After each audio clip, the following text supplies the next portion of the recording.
MyFood 16 səhifəmə xoş gəlmişsiniz. Sizin də ürəyinizə biskvitli tort keçir və buyurun asan resepti sizlərlə bölüşürəm və ad gününü belə gözləmədən hazırlayıb dadına belə baxa bilərsiniz. Çox asandır. Əvvəlcədən 5 ədəd yumurtanın sarısını və ağını ayırdım. Sarısını kənarda saxlayıram. Ağ hissəni mikserlə yaxşıca qarışdırıram. Ağarıb köpükləndikdən sonra isə 200 ml şəkər tozu əlavə edirəm. Şəkər tozunu da harısı bir 2-3 dəqiqə yaxşıca mikserlə qarışdırıram ki, içərisində dənələnmiş şəkər tozu qalmasın. Yaxşıca qarışdırıb həcmi artdıqdan sonra isə 5 ədəd yumurtanın sarısını əlavə edib qarışdırırıq və ardından şəkərli vanil və qabartma tozunu əlavə edirik. Gördüyünüz 200 ml unu isə miksersiz belə bir lapata ilə qarışdırırıq. Yaxşıca qarışdırırıq ki, içərisində un dənələri qalmasın.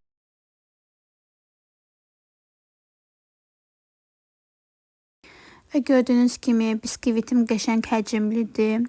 Qəşəng də belə görsənir və 190 dərəcədə isidilmiş sobaya veririk. 30-35 dəqiqə, harısı bir 20 dəqiqə, 25 dəqiqə əslində onu nəzarətdə saxlamaq lazımdır. Yaxşıca gördüyünüz üzərisi qızardı, yəni azca götürmək lazımdır. Və indi isə keçirəm içərisindəki kremini hazırlamaq. Krem üçün dekor upun kremini istifadə edəcəm.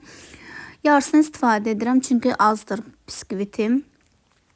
Onu da mikserlə yaxşıca qarışdırırıq bərkənə kimi. Bərkəndən sonra isə bir damcı da qatılaşdırılmış süd əlavə edirik və olur onun kremi.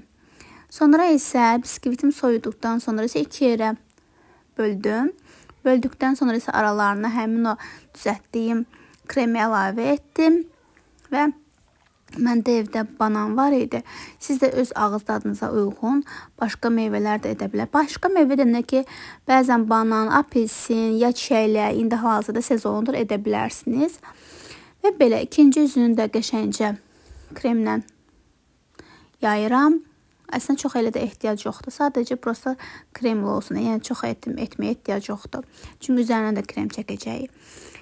Heç nə də bax gördüyünüz kimi üzərinə əlavə etdim. Sonra isə üzərində qəşəngcə kremləyirəm. Bu çox asan bir biskvit tortudur. Yəni bu əslində ad gününə, hansısa bir yığıncağa, hansısa bir qonalığa aid deyil. Sadəcə ev üçün istədiyimiz kimi, yəni çayla içməyə, nəsə fərqli bir dad olsun deyə hazırlamışdım. Belə mükəmməl bir tort hazırlayan da deyiləm. Sadəcə istədim, həvəskaram deyənə öz etdiyim asan bir üsulu sizlərlə bölüşmək istədim. Bu qədər. Damla şokolad almışdım. Bəzək olaraq həm də dadlı olması üçün də üzərinə damla şokolad əlavə etdim. Və məncə görünüş üçün gündəlik bir ağız dadımıza uyğun olaraq və çayın yanında çox ləzzətli bir tort alındı deyərdim.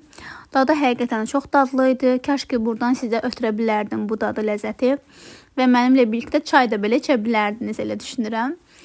Belə. Və içərisi çox qəşəng bir-birinə belə qarışmışdı. Gördüyünüz kimi çox da mükəmməl görsənir.